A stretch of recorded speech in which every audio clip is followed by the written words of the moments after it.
Bonjour à tous, bonjour à toutes et bienvenue sur La Clé des Champs, le podcast qui donne la parole aux acteurs de l'agriculture française. Je suis Louise Lespard et j'ai hâte de vous amener avec moi dans cette aventure.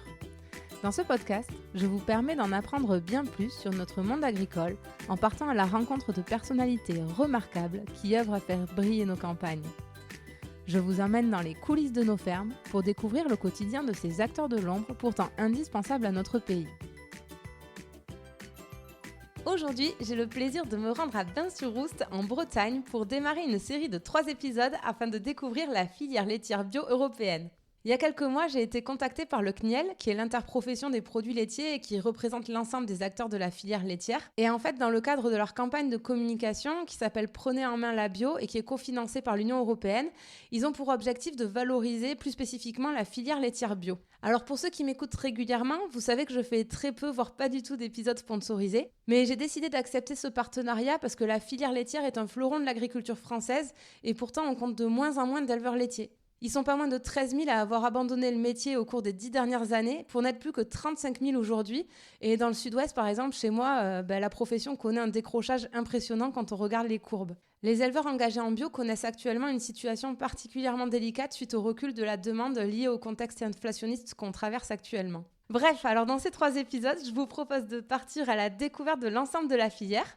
On va d'abord rencontrer Apolline, qui est une éleveuse laitière, vous le verrez, qui est pétillante et qui est engagée en bio sur l'exploitation familiale.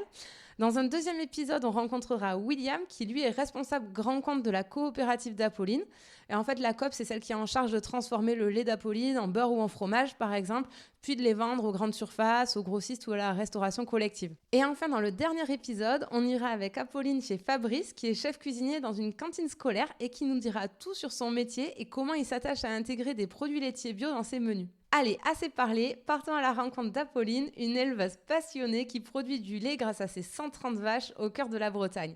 Vous le verrez, j'ai d'ailleurs eu la chance qu'Apolline m'accompagne dans les 2 autres épisodes pour qu'elle rencontre elle aussi ceux qui offrent des débouchés au lait qu'elle produit et qu'elle puisse leur poser toutes ces questions.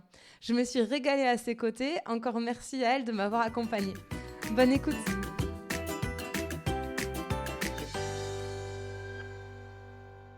Bonjour Apolline. Bonjour Louise. Merci beaucoup de m'accueillir sur ta ferme. On va avoir la chance de passer 2 jours ensemble pour découvrir la filière laitière bio. Pour démarrer, est-ce que tu pourrais te présenter et nous expliquer où c'est qu'on se trouve actuellement ? Alors moi je suis aussi très contente de vous accueillir. Alors là on se trouve dans notre ferme. Donc moi je m'appelle Apolline, je suis agricultrice installée depuis le 1er février 2020 avec mon papa. Nous avons 2 salariés, donc Jean-Rémy et Maxime qui est mon petit frère. On est installé à Bains-sur-Rouste en Ille-et-Vilaine en Bretagne. Et moi je suis en parallèle maman d'une petite fille qui a 2 ans. Et je suis en couple avec un agriculteur également. donc voilà. Donc tu as eu 2 bébés en même temps, l'exploitation et ta fille. Exactement. Et le conjoint presque. Et le conjoint, 3 bébés. Le cadeau. Et alors, est-ce que tu pourrais nous décrire ton exploitation ? Alors en fait, on est en agriculture biologique depuis 2000. Et on a 120 vaches laitières. Et on a 2 sites, donc un pour les vaches laitières et un pour les génisses. Donc on fait uniquement du lait sur la race Primostein. Et à côté, on a 220 hectares. On a 15 hectares de maïs, 15 hectares de mélange céréalier et 190 d'herbes. Et alors, ça a été quoi le déclic pour toi de t'installer agricultrice et éleveuse laitière ? Eh bien, en fait, moi, depuis que je suis toute petite, je veux revenir à la ferme avec mon papa, de toute manière. Donc, c'était déjà un choix qui était mûrement réfléchi. Une passion, parce que j'ai vécu aussi à côté de mon papa. C'est une structure familiale, donc j'ai vu mon grand-père, etc., y évoluer. Et puis, la passion est venue toute seule. Tu peux nous raconter comment tu as dit à ton père que tu voulais venir t'installer ? Eh bien, en fait, je pense qu'il l'avait deviné déjà depuis très longtemps. Et en fait, il y a eu une opportunité en 2018 de revenir dans la ferme.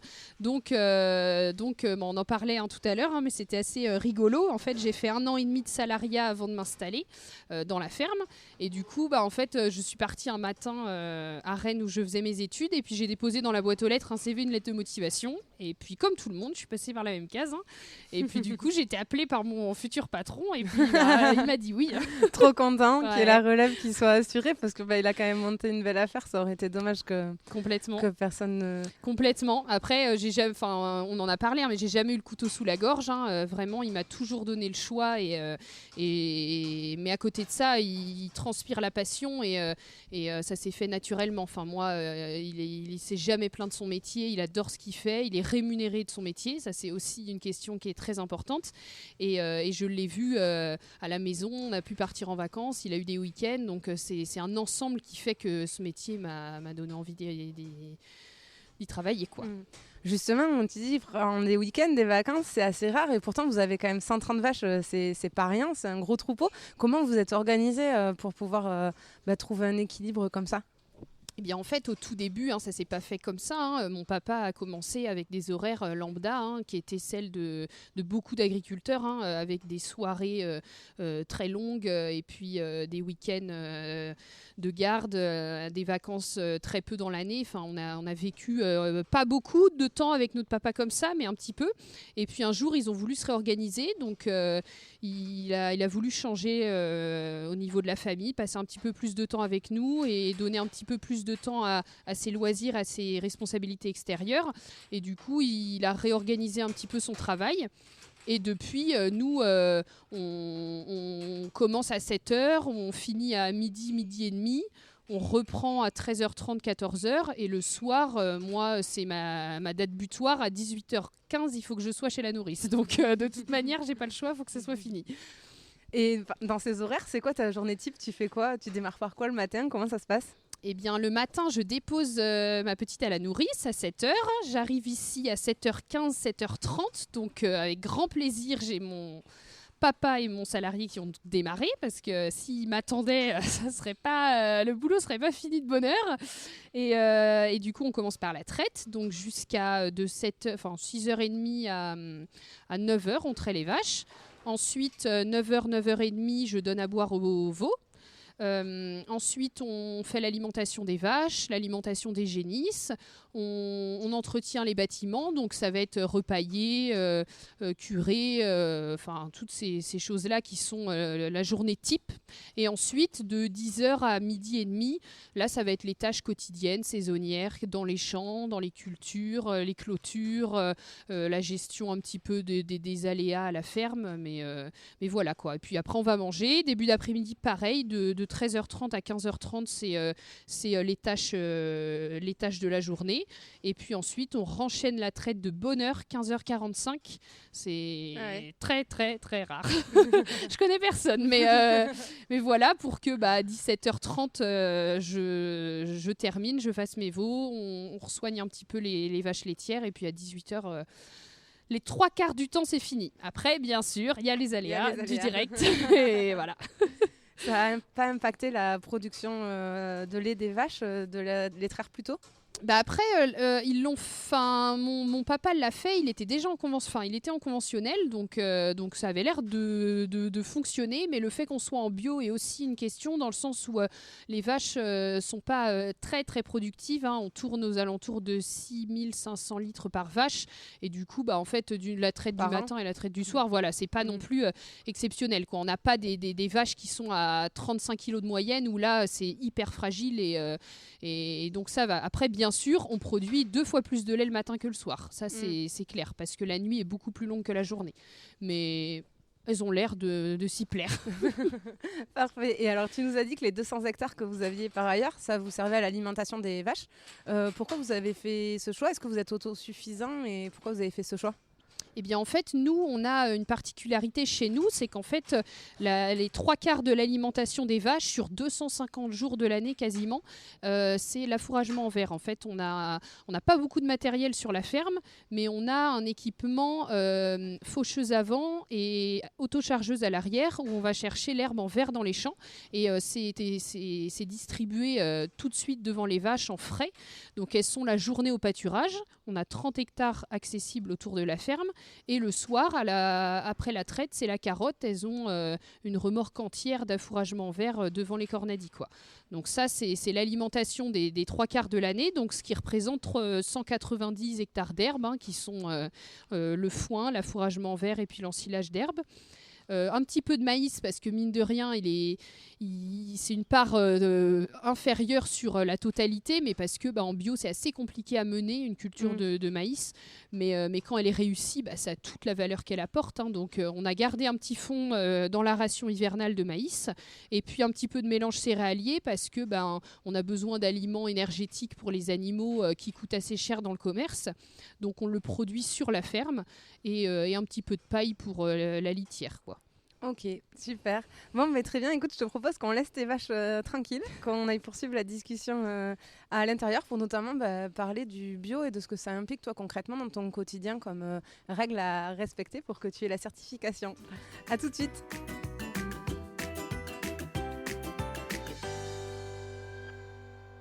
Bon, Apolline, nous voilà revenus à l'intérieur, ce qui est mieux parce qu'on a un temps très breton là aussi, il pluvine beaucoup. Pas de chance. On dira ça. Alors tu nous l'as dit, vous êtes en bio. Depuis quand vous êtes converti et pourquoi vous avez fait ce choix ? Alors nous, on est passé en bio, c'est mon papa qui est passé en bio en 2000, donc ce choix était mûrement réfléchi et puis à l'époque, on passait pas en bio pour le prix parce que clairement, c'était pas la différence qu'il y a eu quelques années après, il y avait une différence entre les deux, mais je veux dire, les effectifs étaient assez faibles en bio en 2000 et du coup, c'était assez précurseur, quoi. Donc lui, il a fait ce choix-là parce qu'en fait, on est dans un environnement qui est très, très herbagé autour de Redon. On a 30 hectares de marais, on a des terres qui sont des terres herbagères, quoi. Vraiment, c'est pas des terres de grande culture. Et au fur et à mesure, la balance sur la ration était de plus en plus importante sur l'herbe. Et en fait, un jour, il s'est dit, non mais il n'y a plus qu'une marche à franchir, c'est de passer en bio. Les intrants étaient très faibles. Nous, on a beaucoup de lisier et de fumier sur la ferme. Donc, en fait, les apports organiques, on les avait. Donc, le choix s'est fait vraiment... et puis c'est une philosophie aussi, hein, il faut être convaincu par l'agriculture biologique, donc voilà. Et puis moi j'ai été entraînée là-dedans et j'ai presque connu que ça au final parce que j'avais 3 ans, je dis des bêtises, donc j'ai connu que ça. Et alors, est-ce que tu peux nous expliquer quand un éleveur laitier décide de se convertir en bio, quel chemin il doit faire pour avant que son... Ah, la sucette de ta petite vient de tomber de ta poche. On voit que tu es maman éleveuse. C'est pas fait exprès. Hein. Et ouais, du coup, est-ce que tu peux nous raconter comment ça se passe, le parcours pour se convertir ? Est-ce qu'il suffit de faire la demande et on l'a ? Est-ce que ça prend un certain temps ? Comment ça se passe ? Eh bien, en fait, les conversions en agriculture biologique étaient assez importantes, étaient moyennes en 2010. Il y a eu une grosse vague, surtout vis-à-vis des prix et de la crise laitière en conventionnel, qui a eu lieu sur 2018 à peu près.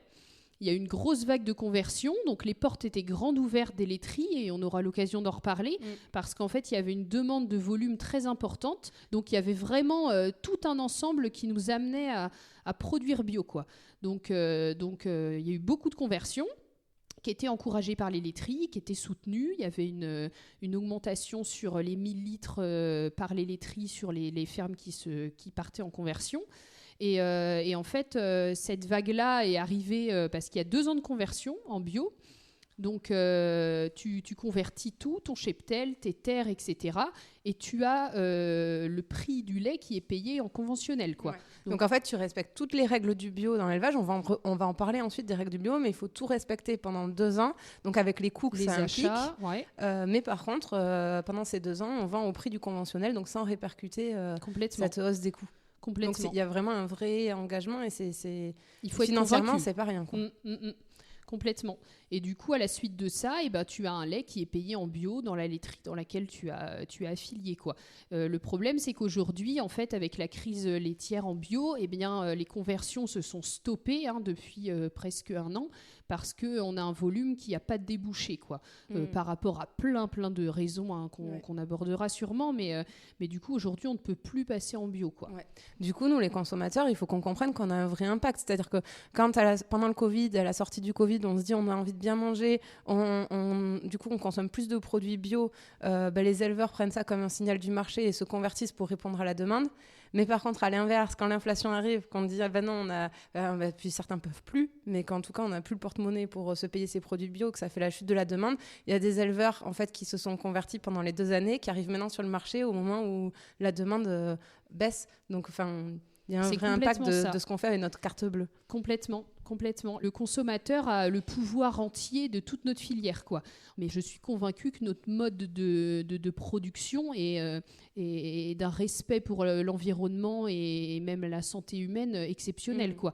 Et ça s'est un peu perdu parce que du coup, les gens, par logique, ils se sont dit je vais acheter du local parce que c'est bon, c'est le bio. En fait, ils en ont perdu un petit peu l'image de notre label de qualité, quoi. Ouais. Et c'est à nous d'essayer de le réaffirmer, quoi.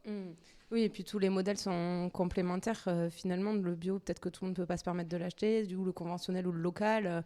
Tout va de pair, il y aura besoin de tout le monde.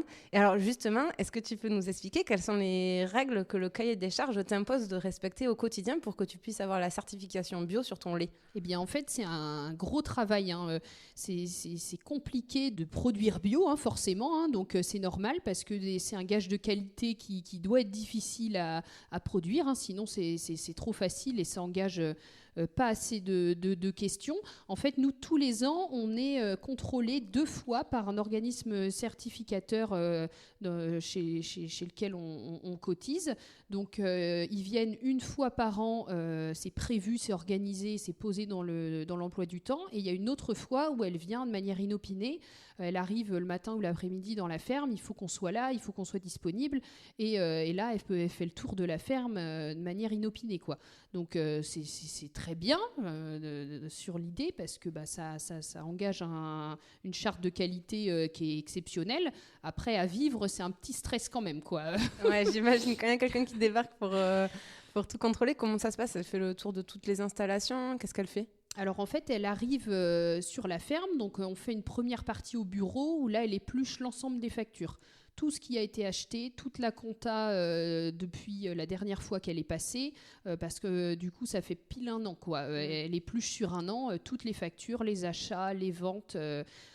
Tous les animaux que nous on vend, ils partent avec une attestation de certification bio. Tout ce qu'on achète doit être également bio ou suivi d'une dérogation, mais tout doit être archi suivi, quoi. Donc là, il y a la partie bureau. Les ordonnances aussi, parce que les achats, la particularité du bio, c'est qu'on ne peut pas faire d'apport dans les champs de phytosanitaires, et sur les animaux, on est très limité en import d'antibiotiques, quoi. Donc tout ça, c'est aussi épluché entièrement. Donc quand tout ça est validé, on part faire un tour de la ferme. Donc là, on a des accès extérieurs qui sont obligatoires toute l'année sur les animaux à partir d'1 mois et demi. Donc là, elle vient regarder si tout le monde a l'accès extérieur. Elle peut même aller dans le champ, voir s'il y a des bousses fraîches pour être certaine qu'ils sont bien sortis. Donc c'est vraiment très sûr. Et ensuite, on fait un tour de plaine, quoi. Donc là, on va voir les champs, les cultures en place, les stocks, qu'est-ce qu'on a produit en une année en ensilage, en foin, en paille, en enrubanage. Enfin, elle fait le tour de tous les stocks. Et puis, elle peut faire aussi des prélèvements et des carottages dans les parcelles pour être certaine qu'il n'y a pas eu d'apport de fertilisants ou d'engrais, quoi. Ouais. Donc c'est du vrai contrôle, quoi. C'est pas un petit passage pour faire coucou. Voilà. Quand c'est prévu, c'est pas très bien parce que du coup, il y a quelques nuits avant où ça cogite, c'est normal. Mais bon. Mais, et en même temps, c'est ce qui permet que le consommateur il garde confiance dans la certification bio, de savoir qu'il y a ces contrôles qui sont sérieux et très complets. Donc du coup, si je récapitule tout ce que tu nous as dit, donc le bio, ça t'oblige à avoir une alimentation pour tes vaches qui n'utilisent pas de produits phytosanitaires ou des pesticides. Donc tu utilises le fumier, le lisier de tes vaches pour fertiliser au final. Il faut que les vaches aient un accès extérieur constamment, que les veaux aussi soient en liberté, c'est ça, soient à l'extérieur. et que tu traites une fois par an avec les antibiotiques tes vaches, sauf dérogation, non ? Voilà, c'est ça. Tu as un épisode de grippe ou de poux, vraiment un truc très inhabituel. Là, tu as une dérogation pour faire tout le monde d'un coup, quoi. Mais sinon, il y a une mamite, tu la soignes avec un antibiotique, et il faut espérer que dans l'année, elle ne se rechoppe pas quelque chose. Donc, du coup, c'est un gros boulot de prévention sur les animaux avec les médecines alternatives, quoi, les huiles essentielles, les plantes, l'homéopathie. Voilà, c'est un gros boulot de prévention. Ensuite, sur l'aspect environnemental, c'est quoi pour toi l'impact de produire bio sur l'environnement autour de chez toi là, et sur la biodiversité ? Moi, je suis convaincue qu'on a une biodiversité autour de chez nous qui est exceptionnelle. Personne ne la mesure, mais la principale est dans les marais de Redon. Il y a une présence de faune et d'oiseaux et d'insectes qui est exceptionnelle parce que c'est des terres. Alors là, c'est dans la limite du limite. Hein. On est en norme MAE dans ces endroits-là. C'est des zones Natura 2000 où là, il n'y a pas de charrue, il n'y a aucun apport de fait là-dedans, quoi. Donc, c'est vraiment une terre qui est intacte, quoi. Après, autour de chez nous, on laboure un petit peu, hein, mais sinon, le fait qu'on n'apporte aucun insecticide ni désherbant, on en voit tous les jours, quoi. Des perdrix, des chevreuils, des faisans, il y en a partout, et je suis persuadée que ça joue énormément. Et je vais te poser la question de l'auditeur, c'est Florent qui te demande, est-ce que tu produis la totalité en bio sur ton exploitation ou est-ce que tu pourrais avoir des parcelles qui sont quand même en conventionnel ? Chez nous, tout est bio. On a la production laitière qui est bio, on a toutes les terres qui sont passées en conversion, tout est passé en même temps. Donc nous, l'ensemble de la ferme est en agriculture biologique. Et je vais passer à la minute économie du podcast. En quoi le respect du cahier des charges bio, il implique une hausse des coûts de production concrètement ? Pourquoi ça te coûte plus cher à produire quand tu respectes toutes les règles qu'on a dit ? Bien, en fait, la grosse différence entre le bio et le conventionnel, c'est que on a des rendements qui sont bien inférieurs au conventionnel. Donc, c'est vraiment beaucoup plus compliqué en bio d'avoir les rendements exceptionnels en quantité et en qualité qu'en conventionnel, quoi. Donc déjà, ça veut dire qu'il y a beaucoup moins de disponibilité sur le marché, quoi. Moi, quand j'achète de l'aliment en bio, il y en a beaucoup moins qu'en conventionnel parce qu'il est beaucoup plus dur à produire et les rendements sont inférieurs. Donc déjà, il est plus cher cet aliment-là. Du coup, forcément, il est plus cher. Il est aussi très variable en fonction des conditions météo. Nous, on est complètement dépendant de la météo. S'il n'y a pas de pluie, ça ne va pas pousser. Il n'y a pas d'engrais, de toute manière. S'il n'y a pas de soleil, ça a plein de conséquences différentes. Donc, on est très dépendant de tout ça. Et on ne peut pas fluctuer le rendement. De toute façon, on ne peut rien y faire. Il sera comme il sera. Donc, c'est très sensible, en fait, à plein de facteurs naturels. Et est-ce que produire en bio aussi, ça te demande un temps de travail plus élevé ou par exemple pour désherber, peut-être qu'avec un produit phyto, tu passerais une fois alors que là, c'est du désherbage mécanique et que du coup, il faut que tu passes 3 fois peut-être ? Ça dépend sur quelle culture. Parce qu'en fait, moi, j'ai mon conjoint qui est en conventionnel. Moi, quand mon mélange céréalier est implanté, je ne fais rien du tout. Et je vais juste le récolter, quoi. Je rentre jamais. Et le conventionnel a des apports d'engrais, de désherbants, etc. Et il passe beaucoup plus de fois dans sa culture de céréales, par exemple. Donc là-dessus, c'est pas forcément le cas. Après, sur la culture de maïs, là, c'est complètement différent. Par exemple, nous, on fait un passage de RC tri à 15 jours après le semis. Ensuite, on fait 2 passages de bineuse 1 mois et demi après le semis. Ça, c'est du temps passé parce qu'il ne faut pas rouler sur le rang, il ne faut pas tout retourner. Enfin, il faut être très, très, très précis. Donc aujourd'hui, il y a des GPS et il y a plein de techniques. Mais par exemple, sur cette culture-là, on y passe plus de temps. Mais sur l'herbe, c'est du lisier, de la pluie et du soleil. Donc au final, c'est vraiment aussi le fait que les vaches produisent moins de litres de lait par an qui fait que le lait coûte plus cher. Voilà, complètement. Il y a plus d'herbe et l'herbe a un peu moins de valeur que le maïs ou le maïs. Soja. Voilà. Donc en fait, si je récapitule, quand on donne maïs soja aux vaches, qui est souvent le cas en conventionnel, la production de lait, elle est plus élevée, alors qu'en bio, c'est beaucoup d'herbe, où là, le litre de lait, on pousse moins les vaches à la production. C'est ça. Très bien. Et alors, à qui tu vends ton lait ? Alors moi, je vends tout mon lait à la coopérative Agrial. Donc, elle se situe, le siège social est à Caen et il se situe le bassin de production est dans le Grand Ouest, quoi. Et combien ils te rémunèrent en moyenne au litre de lait ? Alors là, moi, en ce moment, je suis à 460 € les 1000 litres. Donc, c'est très, très limite avec le conventionnel. Donc là, on est quasiment sur la même marche. Ouais. Ça fait 46 centimes par litre de lait. Ouais. On a connu... Alors ça, c'est pareil. C'est très fluctuant sur l'année. On a eu un mois d'octobre-novembre où on était à 500, 510. On a eu un mois d'avril où on était à 430. Enfin, ça fluctue énormément sur l'année. En fonction de quoi ? Il y a un cours du marché du lait ? Ouais, c'est ça. Ouais. C'est les cours qui sont complètement différents. On produit plus de lait au printemps qu'en hiver, donc les prix ne sont pas les mêmes. La qualité du lait est différente aussi, quoi. Les taux ne sont pas les mêmes, donc en fonction de l'année, ce qu'elle mange, c'est différent. Enfin, il y a plein de choses qui rentrent en jeu. Le marché aussi. Du grand consommateur, mais oui, il y a plein de choses. Et donc tu nous le dis, en ce moment, le prix du bio rémunéré aux éleveurs bio est quasiment équivalent au prix rémunéré du conventionnel. Ouais, en ce moment, c'est très limite. Donc la chose qui nous sauve un petit peu, c'est qu'on a des rendements qui sont plutôt satisfaisants. L'année dernière, on a produit 16 tonnes de matière sèche sur le maïs. Cette année, on en a fait 10. Donc l'année dernière, on a encore des stocks de N-1 qui sont encore importants, quoi. La sécheresse de cette année a eu de grosses conséquences sur les stocks. Donc ça va être compliqué. Ça devait être compliqué début d'année. On y est sur les stocks qui peuvent arriver à la fin dans beaucoup de fermes, quoi. Mais nous, on a eu une arrière-saison, un mois d'octobre exceptionnel. Chez nous, dans un bassin humide comme Redon, on a eu des terres qui étaient jaunes, brûlées au mois d'août. C'est très rarement arrivé. Quand nous, c'est sec... c'est qu'autour, c'est compliqué. Et en fait, ça a reverdi au mois d'octobre, mais on n'en revenait pas, quoi. Et on est assez épaté de la qualité des variétés et puis même des cultures mises en place, même le maïs, où on se dit, mais c'est pas possible qu'ils aient des réserves colossales comme ça, quoi.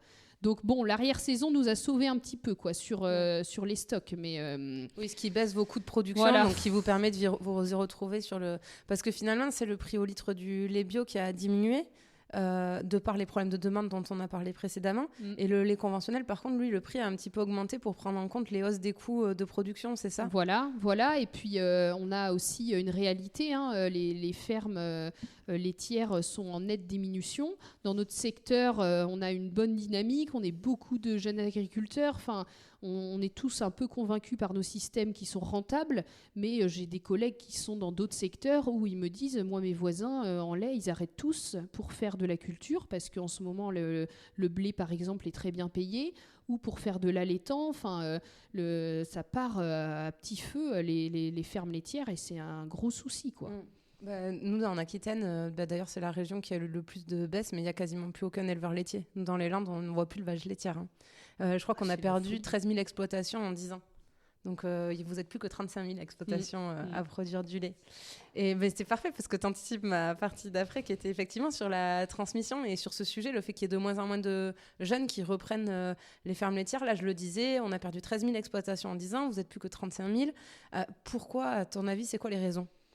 La principale raison pour moi, c'était financier, mais aujourd'hui, c'est un petit peu plus facile. Après, on a un temps de travail qui est aussi atypique, quoi. Je veux dire, aujourd'hui, on ne peut pas concevoir des journées sans rallonge, une astreinte quotidienne. Enfin, le week-end, il faut faire la traite 2 fois par jour de toute manière. On travaille avec du vivant, sur des effectifs qui sont assez importants. Pour que ça soit viable aujourd'hui, il faut facilement toucher presque 100 vaches. Enfin, c'est des tailles d'exploitation qui demandent beaucoup de temps, quoi. Et du salariat qui est aussi absent, donc il faut assurer l'astreinte du week-end. Enfin, on assure des temps de travail en production laitière qui sont quand même très importants, quoi. Ouais. Finalement, c'est beaucoup d'investissement en temps pour des revenus plutôt aléatoires. Et la jeune génération, elle n'a peut-être pas envie de s'embêter avec toutes ces contraintes. Pourtant, c'est paradoxal parce que la filière laitière française elle est une des plus, c'est une des filières les plus dynamiques de l'agriculture française. Je crois qu'on exporte 4 litres sur 10. 99% des produits laitiers qu'on consomme sont d'origine française. C'est vraiment un vrai fleuron de l'agriculture française. Ouais. Et on le sent qu'on a une fierté de produire qui est plus importante qu'avant, quoi. On a une reconnaissance du consommateur qui, pour moi, est mieux que ça a été, quoi.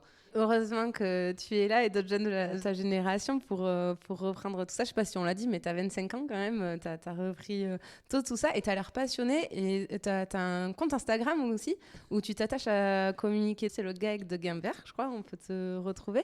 Pourquoi tu prends ce temps pour communiquer ? En fait, moi, j'ai grandi avec un papa qui est très communicant et qui attachait une importance particulière et qui était assez atypique il y a quelques années. Les agriculteurs n'étaient pas influenceurs du tout. Au contraire, c'était, tout le monde le disait, qu'il fallait qu'on ouvre nos portes, qu'il fallait qu'on parle, etc. Mais quand il fallait le faire, c'était compliqué parce que en fait, tout le monde a des emplois du temps très chargés. Une ferme, ça reste une ferme. La petite jardinière, la pelouse bien tondue, c'est pas forcément la priorité, l'image extérieure. C'est pas toujours propre et accessible à pied. Enfin, il y avait plein de questions, quoi. Et nous, on a attaché une importance là-dessus depuis très longtemps. Et financièrement, les bâtiments sont un petit peu tous remboursés. On a une structure qui est assez facile en termes de charge de travail. Et aujourd'hui, on va plus porter les investissements sur de l'enrobé dans la cour, un rond-point en bas où on va mettre une grande affiche avec le nom de la ferme parce que l'image extérieure nous touche beaucoup. Donc on est au pied de Redon, donc c'est aussi une question. On est aussi en centre d'un petit village où les gens viennent à pied le soir avec leurs enfants, où il y a beaucoup de passages. Et on est aussi partenaire du lycée agricole de Redon. Et du coup, on a des jeunes qui viennent 3 jours par semaine faire des TP à la ferme. Et du coup, on se doit d'avoir une image exceptionnelle, quoi. Et du coup, à ça, on s'est dit, la boucle finale, c'est de le montrer. Donc on a la chance de rentrer comme aujourd'hui dans des boucles de communication qui sont super intéressantes. Et puis on s'est dit, allez, on se fait une page Facebook et Instagram pour en prendre des photos de notre quotidien. Et c'est peut-être aussi la jeunesse qui a envie de faire un petit peu ça. Ça arrive un petit peu là sur les réseaux sociaux, les agri-youtubeurs, quoi. Et je trouve ça exceptionnel, quoi. Ouais. Finalement, les agriculteurs, la nouvelle génération reprend la main sur sa communication, ouvre ses fermes et montre comment ça se passe. Complètement, c'est exactement ça. Et tu fais partie des plus gros éleveurs français. Tu as des fermes de 100 vaches. Il y en a de plus de 100 vaches, il y en a 9000 sur 35 000. Donc, tu fais partie des 25% les plus gros. Est-ce que aussi tu as une motivation à montrer qu'on peut avoir une grande ferme et faire les choses bien et faire du bio et aussi que ça soit à échelle importante pour nourrir les gens? Parce que vous n'êtes plus que 1,5% d'agriculteurs à nourrir toute la population. Donc, à un moment, il faut envoyer du volume. Est-ce que tu as aussi envie de montrer ça? En fait... tout dépend de ce qu'on entend par grande structure, quoi. Chez nous, en France, on est vite un peu apeuré sur des fermes de 150 vaches où c'est minime à l'échelle internationale. Enfin, on a des fermes en France qui sont très à taille humaine, quoi. C'est quand même des petites fermes, où il y a des accès extérieurs encore très importants. Même des fois, j'ai des gens que je connais qui ont 250 vaches, elles sortent dehors. Donc c'est encore faisable. Certes, c'est compliqué, etc. Ça demande beaucoup de main-d'œuvre. Mais aujourd'hui, comme tu le dis, il faut parler rentabilité un petit peu dans le fond de notre système, même si on est passionné. Aujourd'hui, pour rentabiliser une vie de 2, 3, 4 associés, il faut une structure qui tire la route, quoi. Ouais. Et c'est aussi ce qui vous permet de prendre des week-ends, parce que le fait que j'avais discuté avec un autre éleveur qui me disait moi j'ai fait le choix d'agrandir mon troupeau pour pouvoir avoir des sous pour prendre un apprenti qui me relaie le week-end pour que je puisse sortir, faire un peu ma vie les week-ends, sinon on y est tout le temps, quoi. Et ça, les consommateurs l'ont peut-être pas en tête non plus à chaque fois. Complètement. J'ai des collègues, là j'en parlais encore avec un hier qui est commercial, il me dit moi je veux reprendre la ferme familiale, mais si je reprends ça sera la suite de mes parents qui partiront en retraite. Et il dit c'est hors de question que je m'installe tout seul, je m'installerai en GAEC de toute manière. Donc c'est la réflexion des jeunes aujourd'hui, et du coup forcément il faut des tailles qui suivent derrière. Ouais, on n'est plus sur l'agriculture d'antan en autarcie où on produisait pour se nourrir soi-même. Et puis c'est marrant parce que je te racontais la dernière fois que j'avais amené des citadins à la ferme, et en fait quand on voit les plus de 100 vaches comme là quand on vient chez toi, on a l'impression que c'est petit. En repartant, la personne m'avait dit c'est sympa de voir une petite éleveuse. Je dis mais c'est pas petit, 120 vaches ça devient gros, mais en fait on s'en fait tout un monde, et quand on vient sur place on se rend compte que ça reste largement à taille humaine, quoi. Bah oui, et puis c'est une passion, hein. Enfin, moi, mes vaches, on le disait tout à l'heure, au Cornadi, je les connais presque toutes. À la mamelle, à la traite, je les reconnais presque toutes. On se rappelle de celles qui avaient eu un vélage compliqué il y a un an. 120 vaches, 130 vaches, ça reste encore vachement dans la tête, quoi. Enfin, moi, je les connais toutes et j'en prends toutes soin exactement pareil, hein. Donc, 130 vaches, c'est aussi presque 130 vélages par an. Donc, on a des veaux, j'ai 25 veaux quasiment toute l'année en soins de moins de 3 mois. C'est aussi un temps passé, mais quand on aime ça, je veux dire, moi je prends soin de chaque bête, n'importe quel soit le nombre, quoi. Donc, Et comment tu vois l'avenir de ton métier ? Bah moi je le disais, on est dans un bassin où dans mon canton, on est 8 jeunes agriculteurs de moins de 35 ans à s'être installés depuis 5 ans. Donc on a une dynamique chez nous, on est convaincus par ce qu'on fait, on le prône, on organise une fête agricole tous les 2 ans et on se retrouve tous ensemble. On est convaincus par ce qu'on fait. Moi, je suis convaincue que de toute manière, il faudra des produits laitiers. Je veux dire, le gruyère, le lait, toute la consommation agricole, elle est indispensable. Donc moi, je suis complètement convaincue. J'espère installer mon petit frère d'ici 5 ans. La ferme familiale, elle va perdurer et la production de lait bio, en tout cas, elle a largement son avenir de tracé, hein, je l'espère, hein. Très bien, je vais passer à mes questions de fin. La première, ça serait, est-ce que tu aurais un truc pour nous pour qu'on étale notre science au prochain repas entre amis, ou au prochain goûter plutôt, quand tu auras du lait à table ? Alors en fait, en Europe, la France est le principal producteur de lait bio. On compte à peu près 4100 producteurs au niveau national. Donc, c'est pas rien. Ok, premier producteur de lait bio en Europe, magnifique. Ma deuxième question, c'est qu'est-ce qui te rend fière à toi d'être éleveuse laitière en bio ? Eh bien, moi, cette fierté-là, je l'ai depuis que je suis revenue à la ferme et depuis que je suis passionnée, que j'ai fait mes études, etc. J'adore vivre de mon métier, travailler avec les animaux, travailler dehors. On a un métier qui est complètement vivant. On est acteur principal de l'environnement, de la qualité de l'eau, de la beauté de nos paysages et de notre terroir. Et je suis très fière d'être engagée et acteur principal, quoi. Donc, à la suite de ça, après, je suis devenue maman. Donc, après, c'est une deuxième fierté aussi un petit peu maternelle. Moi, j'ai un bonheur d'avoir notre fille qui nous accompagne à la ferme, qui voit un petit peu tout, qui évolue très rapidement parce que le milieu agricole, pour les enfants, c'est la meilleure école, hein, je le dis souvent. Et du coup, c'est un bonheur aussi de voir ça dans ses yeux et de le transmettre aussi, quoi. Dernière question, où c'est qu'on peut te contacter ou suivre l'actualité de ta ferme ? Alors moi, on peut venir à la ferme déjà chez moi. Je veux dire, on se contacte. La ferme, elle est grande ouverte et on prend plaisir à accueillir des groupes à la ferme. Ensuite, on en parlait. On a une page Facebook et une page Instagram au nom du Guaille de Guimbert. Et là, on a une toute petite nouveauté là où on s'est lancé avec mon frère, qui sera peut-être une grande aussi à l'avenir, mais dès demain, on ouvre notre chaîne YouTube où là, cool. on a envie de lancer un gros truc sur notre quotidien d'éleveur, quoi. Génial. Ça sera sous le nom de Guaille de Guimbert aussi ? Ouais, c'est ça. Super. On ira voir ça. Merci. Bon, merci beaucoup, Apolline, de nous avoir expliqué ton métier. Et puis, on se retrouve dans le prochain épisode où on va aller voir William, en fait, qui travaille à la coopérative, ta coopérative, pour qu'il nous explique comment fonctionne la coop et puis comment il vend ton lait après, lui, de son côté, comment il le transforme en yaourt, en beurre et tout ça. Donc, on va tout savoir sur la filière de A à Z. Bon, mais merci beaucoup et à très vite. J'espère que cet épisode vous aura plu. Si c'est le cas, n'hésitez pas à laisser une note 5 étoiles ou à en parler autour de vous. Ça m'aiderait énormément pour faire connaître le podcast. Merci beaucoup et à bientôt pour prendre ensemble la clé des champs.